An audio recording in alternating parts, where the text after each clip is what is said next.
All right, welcome to another episode of Behind the Scenes by Just Baseball Media. As always, I'm Jared Perkins. We have an incredible guest with us today, Brock Wilken with the Milwaukee Brewers, first rounder in 2023 out of Wake Forest. Brock, welcome to the show. How are you doing? Yeah, man. Thanks for having me. I'm super excited to be on here. Yeah, we're amped to have you on. Just for the people who don't know you, give a little bit of background on your journey, how you got to the professional baseball and this going to Wake Forest and everything like that.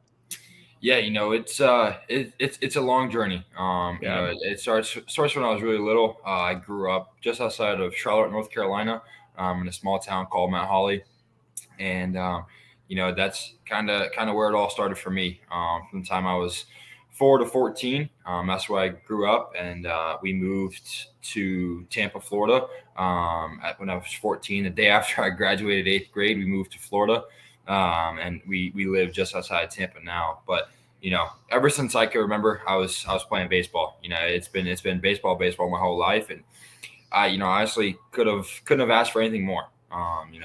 Just my whole journey has been a super great experience, and my family and people that have been there to support me know how the ups and downs have been, and for them to see it all, and for this year to happen like it did, it was very special. So start off.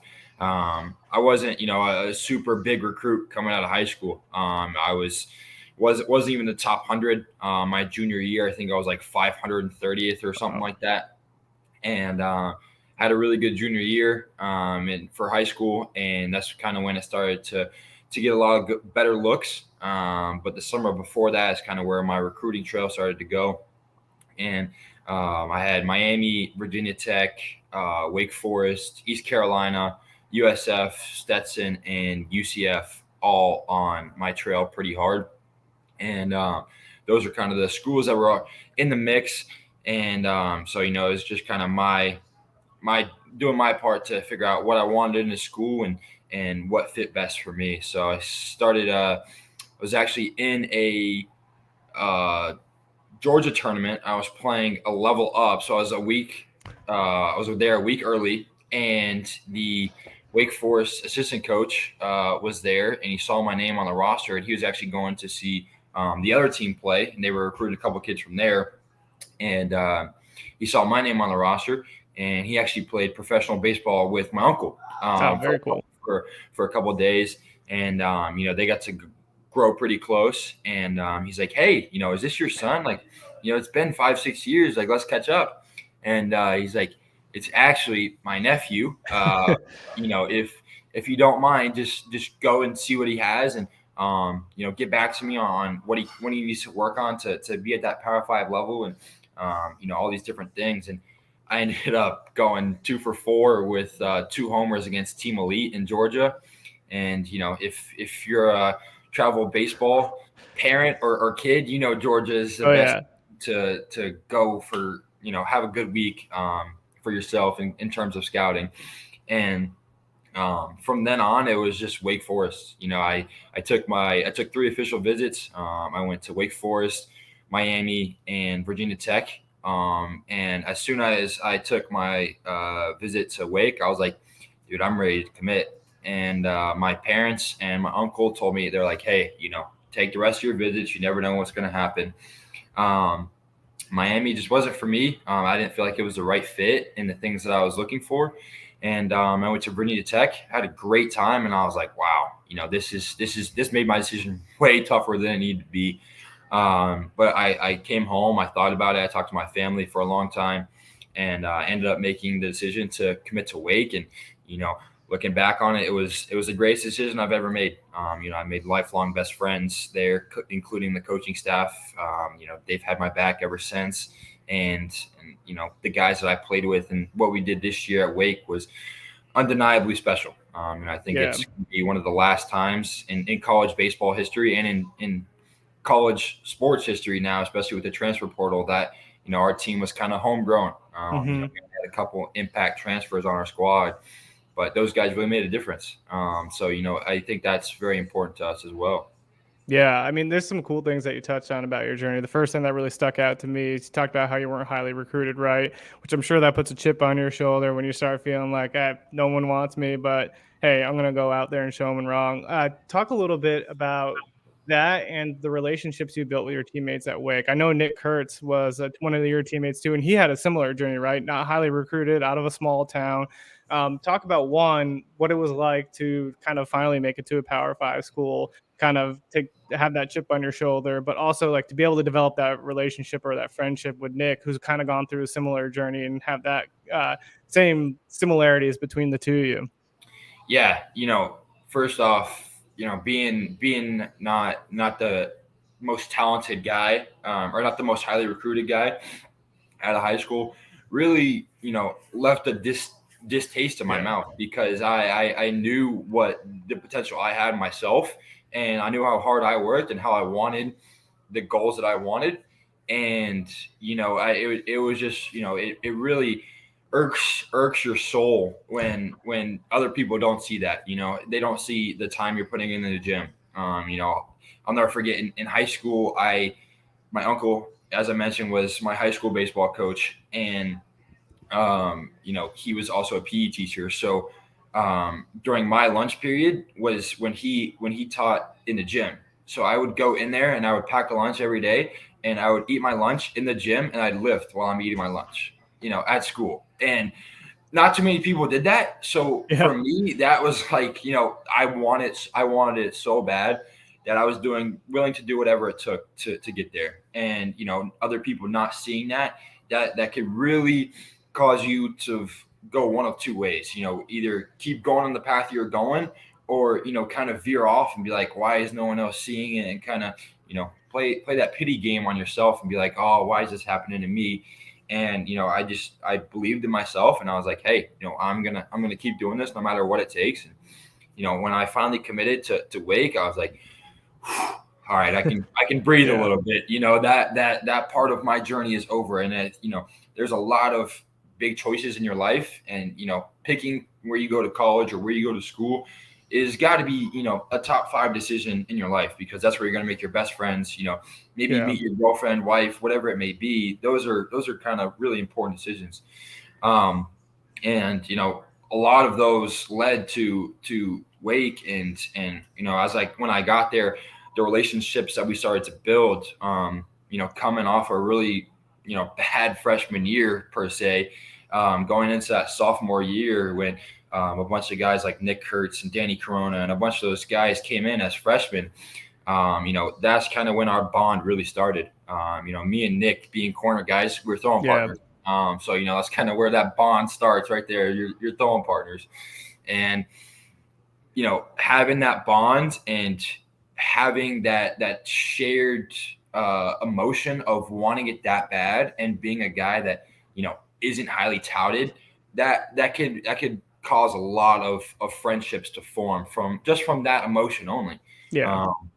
So, me and him grew really close, and, we're still really close to this day. We talk once a week. I try to text him every once in a while, and, just check out how he's doing, because, I was in his shoes. And so if he needs anything, he knows he can always call me, and I'll always answer, no matter the day, no matter the time. And I think that is a very valuable relationship I have. Yeah, I did hear though on Joe Doyle's draft podcast, he said that he had more pop than you. Is that true? Yeah, I watched that too. I texted him as I'm watching, and I said, "Yeah, get out of here. There's no way. There's no way." He's gonna use it again, and if he gets drafted like one pick ahead of you, he's gonna probably throw that in your face too. Yeah, it's all right. He deserves it. Yeah. I mean, talk about that experience at Wake too. I mean, you guys absolutely rolled last year into the College World Series. Talk about that experience for you, because not many guys get that opportunity to experience the College World Series in Omaha. What was that experience like, and what are some of your core memories from that? Yeah, it was the best year of my life by far. Especially as a baseball guy, like, that is the pinnacle of amateur baseball. Yeah. And I don't care what you say. I don't care how it goes. Just being in that moment, playing on that stage under those lights in front of 25, 30,000 people, there's nothing like it besides the World Series. And I will live and die on that hill, that it is that high, that intense, every single game. It doesn't matter whether you're the 1 seed or your Oral Roberts. Those guys were there for a reason, and fans were there for that reason to come watch you play. And man, it was just such a really cool experience. And as I mentioned earlier, to do it with guys like Rhett Lauder, Nick Kurtz, Camden Manassi, guys that I really value in relationships and outside of the field, that's what made it that much more special, because we already had a brotherhood and we were bonded forever, no matter what the circumstance was. But to go there as a 1 seed, as the best team in the country, it was special, dude. I'll never forget. I walk into the baseball village and, I'm in some plain clothes, New Balance with some shorts and some Nike kicks on. And, I get stopped probably 30 times and I'm just like, oh my God. Like, I feel like, I don't even know, like a Hollywood A-list celebrity, It was like, no matter where you went, people knew who you were. People wanted to come up to you, wanted pictures, wanted autographs, wanted to say how great we were, how awesome it was for little old Wake Forest and Winston-Salem to be in this spotlight. So for us to do that left a super big impact, not only on each other, but on the Wake Forest legacy as well. Those guys now have that standard that they got to look up to, every day that they come into the locker room. So I think that was one of the biggest things in my recruiting trail was, I wanted to win. I wanted a place where I could develop, and I wanted to leave a legacy. And, we talk about that all the time in Wake. And, no matter if we made it to the College World Series or not, I think my legacy that I made as a guy on and off the field that, shows up every day ready to go was cemented already. But I mean, to do it on the number 1 team in the country with guys like Rhett Lauder and Camden Manassi and all the freshmen that made impactful impacts that, you really wouldn't have thought of to do that. So, I mean, it was just a really special year for us. Yeah, because I remember I think I covered you guys with Prospects Live, because I do the amateur baseball and MLB draft, and the 2022 regional when you were all in Maryland. Yep. And the transformation that even that team made from 2022 to 2023 was insane. And that squad's going to be stacked next year. And covering the amateur game, like, I'm pulling for Wake Forest. Someone's got to upset LSU. Yeah, exactly. And that squad's stacked too. You got Nick Kurtz, you got Seaver King in there now, Josh Hartle. Like, they're loaded. Yeah, I mean, it was one of those things where people talked about are like, okay, it was a fluke. Those guys, they just had a mix of superstar talent in 1 year. And I'm like, you better watch out, dude. You have no idea what's coming. You have no idea what's coming. And guys like Seaver King that were under the radar and now that have produced and made a name for themselves and is like, okay, that dude is a baller and I want that guy on my team. It's guys like that really make impacts on the game and on you personally as well.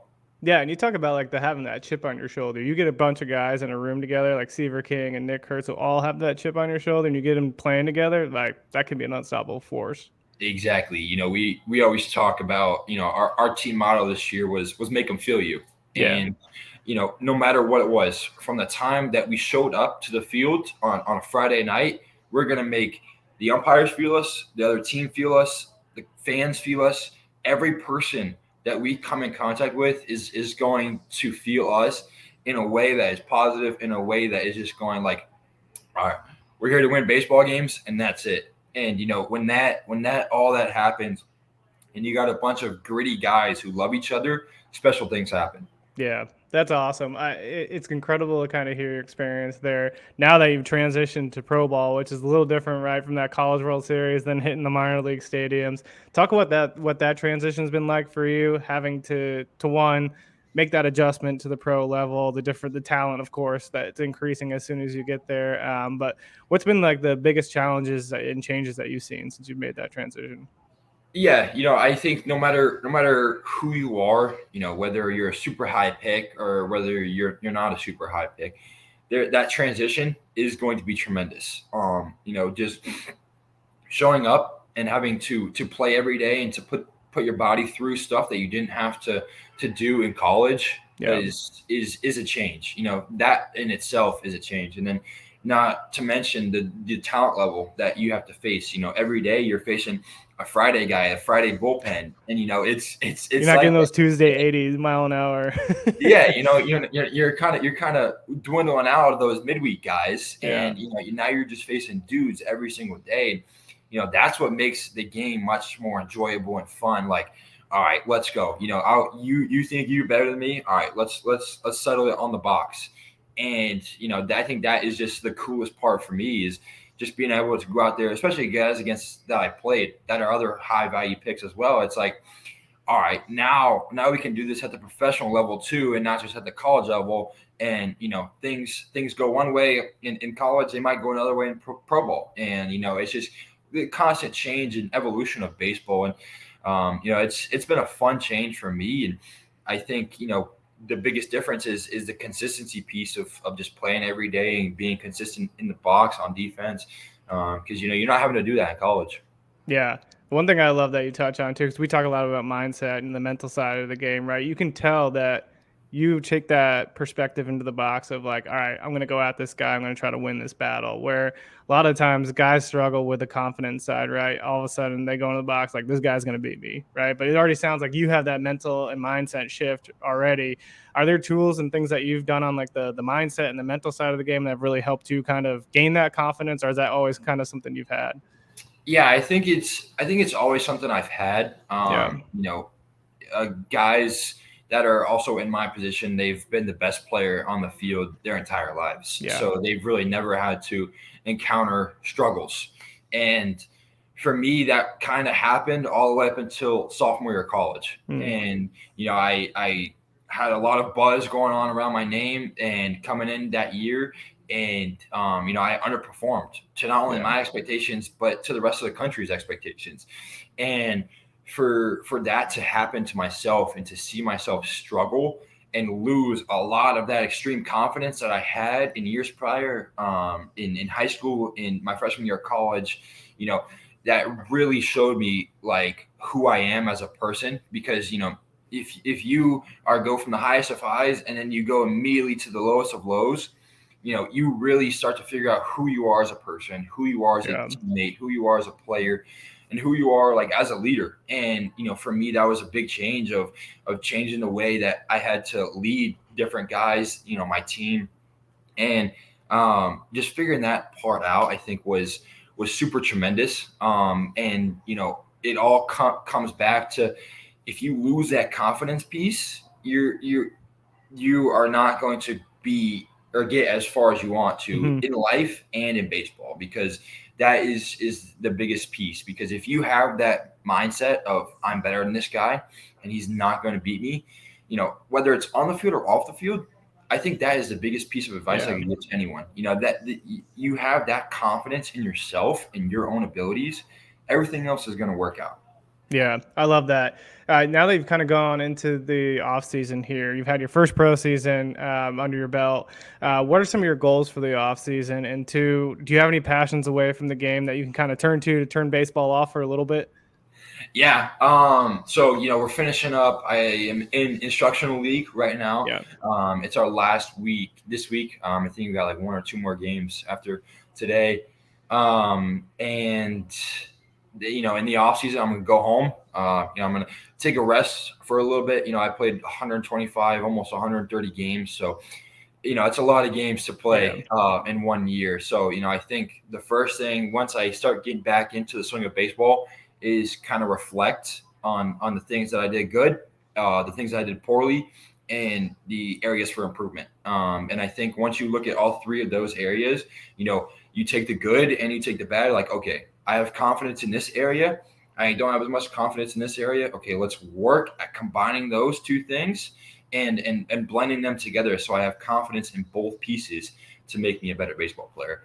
And I think that is one of the biggest pieces for me. Some minor adjustment, minor tweaks in my swing. And then, from then on, it's like, all right, get ready for spring training. And I've picked up a couple hobbies. I'm really invested in ping pong.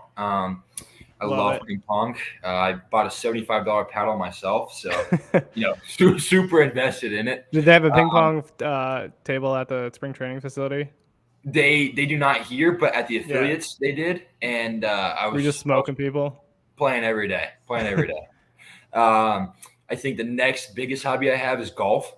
I love to golf. Me, my dad, my brothers.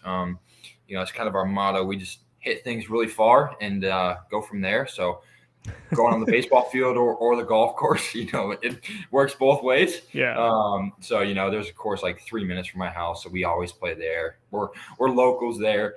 And then just hanging out with my family, hanging out, taking a few vacations here and there, and just relaxing, getting the body right, getting the mind right, and go from there. Love it. Have you found a good golf course in Arizona? There's like tons of them out there, but have you found a favorite? We went yesterday to this place called Estrella. Okay. Like 30 minutes from Glendale, so it's like a Goodyear area. Yeah, I think I've played there. I'm from Arizona originally, so yeah, that place is nice. Yeah. It wasn't too expensive either. Like I think it was like $35 for 18. I'm like, I get down with that for sure. Love it. I got two more fun questions and then one more kind of a serious one. So the big thing in Wisconsin seems to be Culver's. I interviewed Eric Brown Jr., who's going to join tonight, but he's got a fall league game.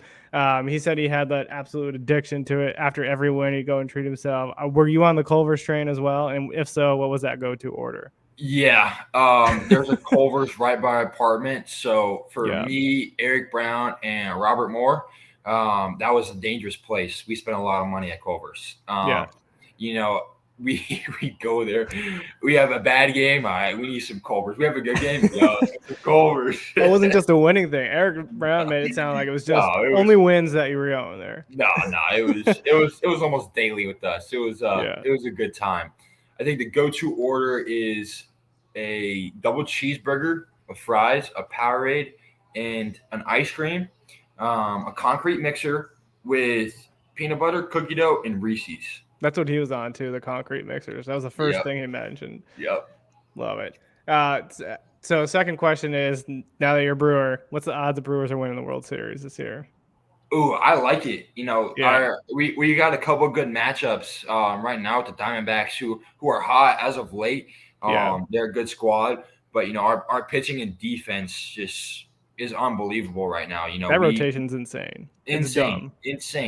Besides, I think the three best rotations are all in the NL, and I think it's the Braves, the Dodgers, and us. I think those are the three best rotations in baseball right now. So having those guys go at it is gonna be a blast to watch. So you just need like one or two runs with those guys on the mound. Literally one or two runs, and those guys are gonna carry you into the seventh and eighth, and like, all right, yeah, we got it. And then our bullpen is just nasty. We got Devin Williams, we got Uribe, we got everyone. It's gonna be fun to watch. I think if we get a couple games on any of those teams, I think it's gonna be wraps, and we might take it all.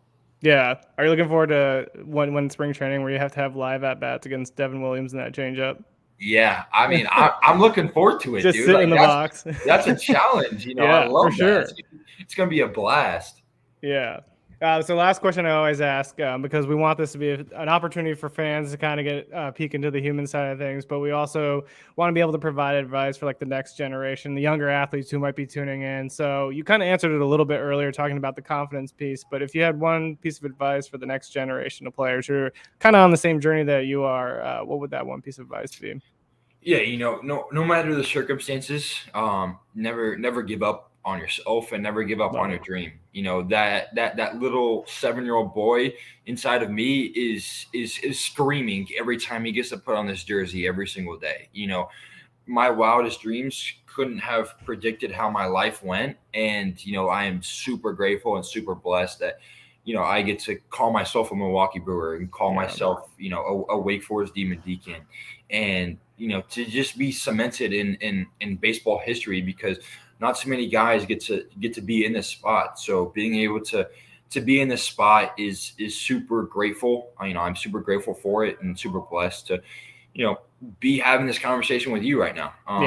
Because it's something so special. And, I think never give up on yourself and always have that same confidence no matter what. I think that unwavering confidence in yourself is one of the biggest pieces that I've used to this day, that kind of got me to the position I'm in.